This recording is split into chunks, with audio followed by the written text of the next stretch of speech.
everyone! Today I was really surprised to find that my Tenshi figure had arrived, since I did use EMS for her, but usually even with EMS, for things to come from Japan to the UK, if they are released in a certain month, for instance this was released in December, we can usually expect it to arrive in January. Especially due to Christmas, since the post gets awfully slow. I'm really surprised to see that she has arrived in the exact same month that she was released. This is the first time that this has actually happened. Tenshi was originally going to be released on the 31st of December, but then she was moved back to the 25th, and then she was moved back again to the 22nd.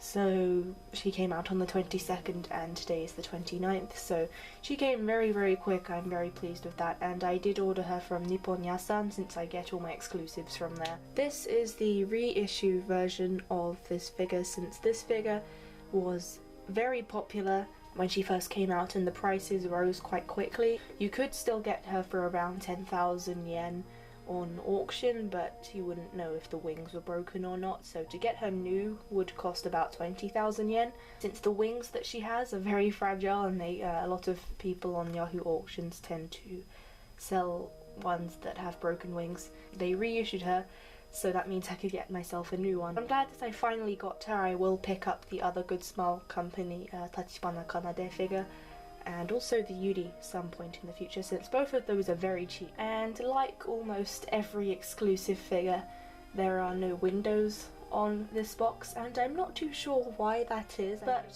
exclusive figures always never have a window, so I'm not too sure why that is. On the front of the box we have a picture of the figure herself, and we have a Kadokawa sticker of authenticity, and then it says 1/8 scale painted figure, Angel Beats Tenshi figure reissue edition. So I'm guessing this box might be slightly different from the first ones. I'm not too sure how different. Maybe a lot of it's different, but maybe only this title is different. I'm not too sure, since it wouldn't say reissue edition on the other one. This figure is by Good Smile Company in association with Kadokawa, and in the other corner we can see that it's from Angel Beats, and we're getting a Tachibana Kanade Angel Beats First Beat figure, so I'm really looking forward to that, since it's based more on the visual novel art, whilst this is based on the anime. So she has a very anime looking face, and I do prefer it when it's based on Naga's art, but I really don't mind for this figure. And it's sculpted by Usagi, and it says Visual Arts Key Angel Beats Project. I haven't seen the visual art sticker of authenticity on this yet, so I'm guessing that it's on the back. But on the side it says 1/8 scale painted figure, Angel Beats Tenshi figure reissue edition again. We have a wing shape, and there is a picture of Kanade inside there with the Angel Beats logo at the bottom. And on the back it says Angel Beats or Angel Beats, Kadokawa Good Smile Company, and then we have a nice full-scale picture of the figure with some close-ups with the title as well, and then some warnings, and it does have the sculptor's name there as well. The sculptor is Usagi, and she is actually from Shanghai, it appears. I'm not too sure how they read Shanghai in Japanese, but I'm going to read it the Chinese way. Good to smile Shanghai. But that's quite interesting. They've told us the actual place that she was made and sculpted. There are no visual arts authenticity stickers on the back of the box, so I'm not too sure where that is, but at the bottom we do have a sticker of authenticity for, I think, H Japan. Then we have the illustration that this is based from, so it's a picture of Kanade or Tenshi in a really nice dress. This is Naga's design, but it's not drawn by him. I'm not too sure where the visual art sticker is. This is rather strange. That's the first time that's happened. On the inside of the box at the very bottom it says Angel Beats Tenshi figure reissue edition. The purple gradient you see there are actually purple clouds, so that's quite nice. But at the bottom there is a feather, and it says she comes with the usual Good Smile Company pamphlet that's also written in English, and this shows you how to attach the wings. So it says slowly insert wings into holes on back, and it says it's for over 15s, like every figure, except recently one of my figures said it was for over 14, so I was actually old enough to have that one. Get some of the plastic off, you have to actually remove her head, so her head is removable and it won't break as long as you're careful. Here is Tenshi all assembled and put together. I was just having a good look at her, and I do remember that the first version of this figure I think was meant to be a cast-off. I think they scrapped that idea but then still kept the images advertising that she was a cast-off. So you could cast her off, but that would mean having to cut her dress completely open and then you wouldn't be able to use it after that. And I think the same goes for this figure. She's not a cast-off, so I'm guessing they scrapped that idea again. But you can display her as a cast-off if you are willing to destroy her dress. As for putting in the wings, it was a bit of a task. They kept falling out. She falls off her base a lot, but it also leaves a lot of stains. There's a black stain on her shoulder and a black stain on her finger, and I do think it's because of her purple hair, since it's just on her skin and also scratching right up against the wings.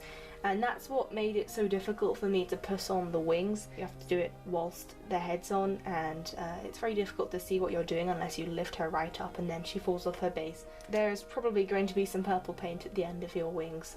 That aside, this figure looks fantastic. I just hate the base. It's very flat and shiny. I don't like it very much at all, since it just really doesn't make her look too great. I mean, without the base she looks fantastic, and she does look fantastic even with the base, but it does take away something slightly for me. I'm not too sure how to put this. So her face is exactly like the illustration, and also the blush are just some lines, so it really does look like they've really wanted to match it up to the illustration rather than making it have loads of shading that a lot of figures might do. But the way the light hits her does actually kind of give you the illusion that it's shaded. Just the way the light falls on her I think is really good. Her dress in the illustration is actually slightly translucent on the bottom part here with the skirt. You can see her legs and her thighs, and then it kind of stops up around here. So it is actually slightly translucent. It's not as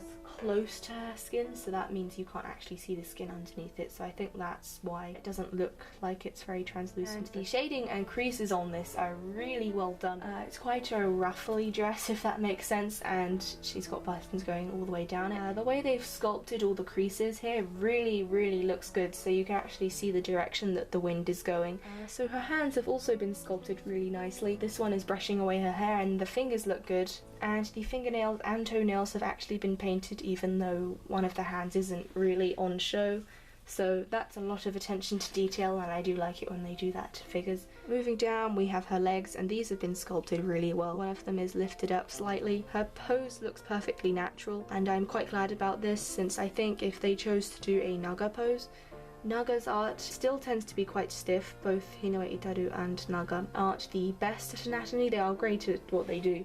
Naga especially is quite well known for having slightly stiff poses, so I'm actually quite glad that they chose to do the anime illustration here, since the pose looks a lot more natural this way.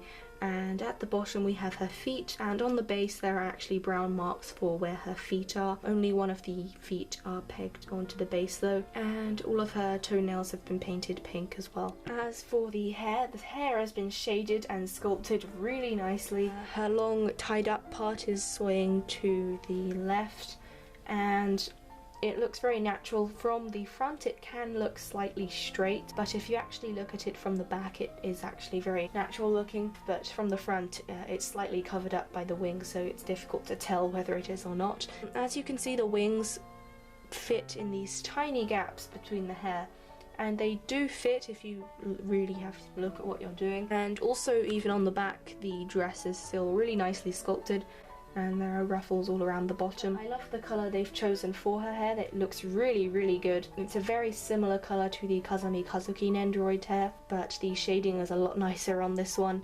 The way it's been sculpted is definitely a lot like the anime. The strands are all in one piece, but they've been sculpted to make them look like they're separate. I actually like the fact that the hair comes around the front and also goes over the wings. And then for the wings themselves, feathers on the wings, the tips of the feathers have been shaded a nice light blue, and then at the very bottom the feathers get a lot longer, and they end up going translucent and flicking upwards at the ends, especially on the very end part. These have been sculpted very, very well. These look really wonderful on display. I think she is one of the most eye-catching figures. This wing is more outstretched and then the other one is a little bit more closed up.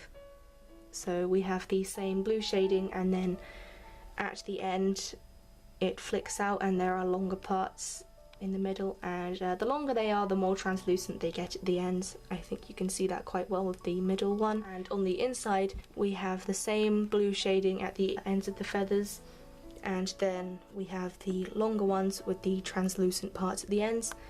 And it's quite similar to the back part, but the shading is slightly lighter on the inside. This one isn't on show as much as the other one, but it still looks really nice if you're taking a closer look at it. Down the bottom we can see that it becomes translucent here with the longer parts, and I do like the way that they flick up at the ends. It really, really looks good. We have one part here that flicks up right at the end, and it goes so translucent that it goes white, so that looks really nice.